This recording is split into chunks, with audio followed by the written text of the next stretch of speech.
Installing Windows 10 from a USB drive is actually a very simple process. Download the ISO file, which will be in the description. You can also find it on our website. You want to select Create Installation Media for another PC. Then you want to select your language, select what edition that you're going to want to use, and also select the architecture that you want to use. Make sure that you select the one that is compatible with your PC. Most are going to be 64-bit at this point. Select the edition that you want to install, because you can install any. It'll download whichever one you want from this. You don't need a CD key. Go ahead, select Next. And then you want to select whether or not you want to install this on a USB flash drive or create an independent ISO file. If you want to do an ISO file, then of course you can install it yourself and put it on a DVD or USB drive and through another mechanism. But in this case, select USB flash drive. Then you're going to hit Next. Select the flash drive that you want to use. Then go ahead and hit Next. And then from there, we're going to download Windows 10. This might take a little bit of time. Unfortunately, because the internet is now kind of broken, it could take between 30 minutes and 2 or 3 days depending, but actually should take about 30 minutes.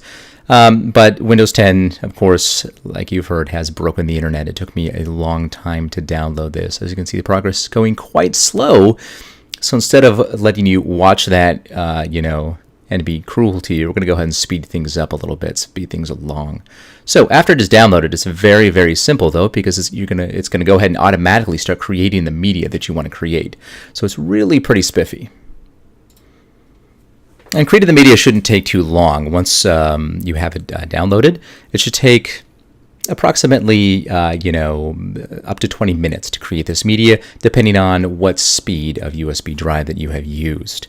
So once you get that going, it should be fairly simple.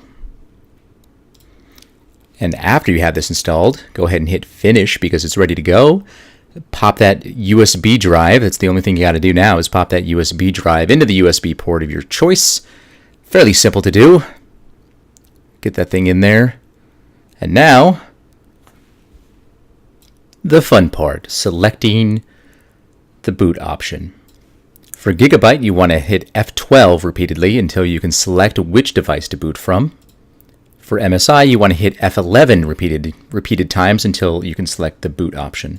For Asus, you want to hit F8 until you can select the boot option.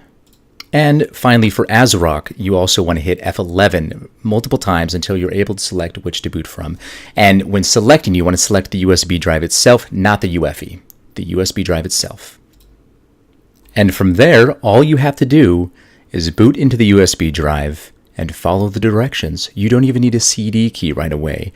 You can go ahead and boot up and install Windows 10 or 8.1 without a CD key. So that's all you have to do. Sometimes you might have to make a new partition. So once you do that, you can, make different partitions. In this particular case, I'm going to go ahead and make just one partition, a new one, because this is a fresh, wonderful partition in VirtualBox. So once I do that, all I have to do is install it, and voila, I am done. Windows 10 installation from a USB key in a nutshell. One of the most simple things on this wonderful, beautiful blue planet. Thank you. I am Jeff for WCCF Tech Does.